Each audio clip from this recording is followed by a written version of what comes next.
Teacher, para sa ano na lang to, konti na lang naman, konting paalala. So, palakpakan po natin si Ma'am Biro. Thank you po, Ma'am. Magandang umaga po sa ating lahat. At maraming salamat po sa ating guro dahil yung 59 pages na NCR or Regional Guidelines para maging ligtas sa ating mga bata ay talakay ni Ma'am, no? So, alam ko po na gutom na po kayo at siksik-liklik na po yung mga impormasyon na inyong narinig, kaya hindi ko na po hahabaan ang aking bahagi sa orientation na ito. Basta po, isipin lang po natin lagi na ang mga pagbabagong ito sa ating curriculum, yung tri-term calendar, yung mga revised implementation ng mga anti-bullying, mga ganon-ganon, ay nakasentro po lagi sa ating mga anak. No? Lagi pong child-centered ang lahat ng mga pagbabago na ginagawa ng ating pamahalaan. No? Of course, sinasalang-alang din po ang wellness ng mga kaguruan, pati na rin po, syempre, kayo na unang mga magulang, kami pangalawa lang na magulang ng mga bata, pero po, babalik at babalik lagi na ang pinaka-importante po na tao dito sa paaralan natin ay ang mga mag-aaral. Ano po? Sangayon po ba? Hello? Okay, so lagi po tayong child-centered. Okay? So, ilang karagdagan na lang po, no?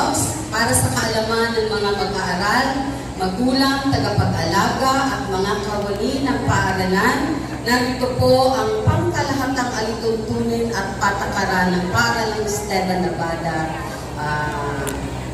Paaralang Elementaryang Esteban Nevada.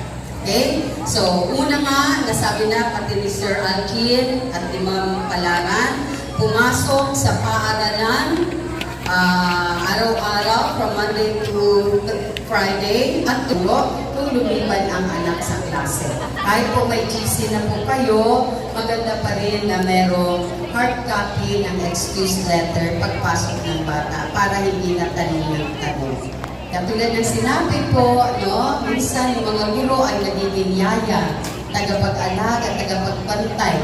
Sunduin ang mga bata sa takdang oras.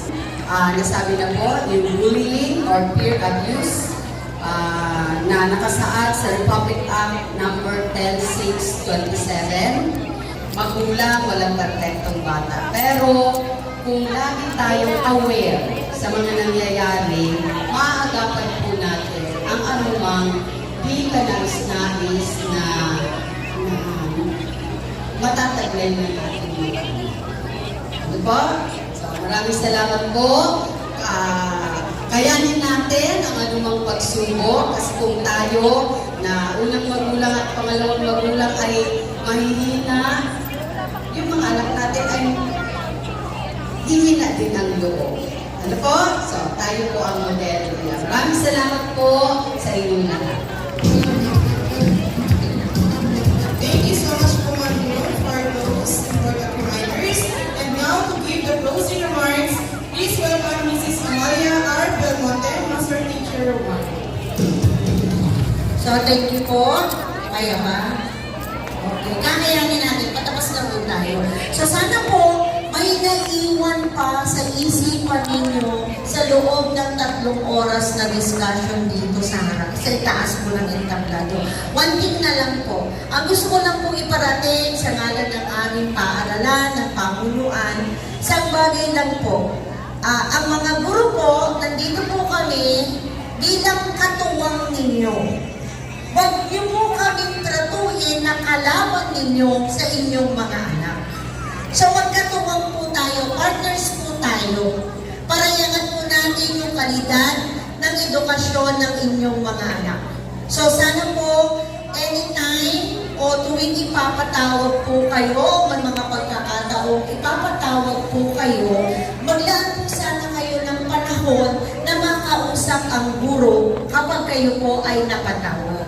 So lahat po tayo, hindi po tayo magkalaban, hindi po tayo magkaaway. So magkatuwang po tayo para iangat ang edukasyon ng ating mga anak. So sa ngalan po ng pamunuan ng aming paaralan, ang kaguruan ng Stema Navada Elementary School, maraming salamat po sa paglalaan ninyo ng oras para dito sa orientation na to. Kung meron pa rin po medyo hindi maliwanag sa inyo, just feel free na tanungin po yung mga advisors ng anak ninyo sa parents orientation, classroom orientation. So muli po, magandang umaga sa inyong lahat and God bless us all. Thank you po, Ma'am Belmonte. Ayan, tapos na po. So, dear parents, once again, thank you for being here today. Pwede na po tayong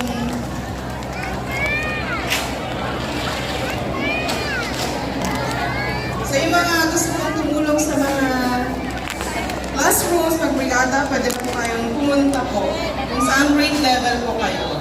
Thank you. Sa library daw po tayo, lahat po ng teachers. Thank you.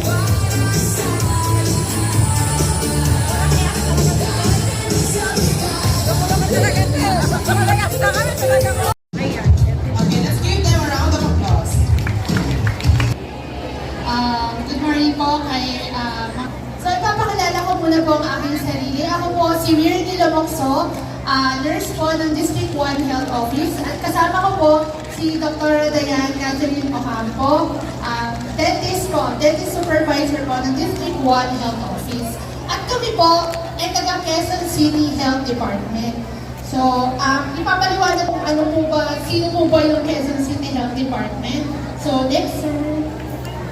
City Health Department po ay isang ahensya na responsable para sa serbisyong medikal sa larangan ng primary care or public health. So kami po ang responsable po sa kalusugan ng Quezon City po, no? Ito po yung ahensya ng Quezon City Health Department under po ng Quezon City Government. So po sa kalusugan. So yun, meron po tayong laboratory. So, ito po yung laboratory test na pwede po tayong 21 medicines health centers na pwede po natin makuha. So, PhilHealth kaya accredited din po yung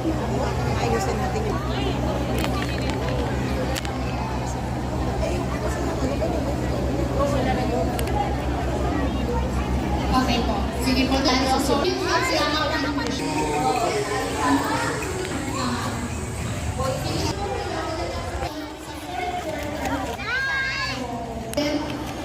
kailangan din po pwede po kayo sa health center ito po yung yakap PhilHealth. So kung may mga ibang katanungan po kayo at may mga concerns patungkol sa PhilHealth, si PhilHealth po kasama yung City Health Department yung bababa po dito. Mga naka-attend po ng March 31. So ayan po may mga steps. Step 1, nandun po si PhilHealth.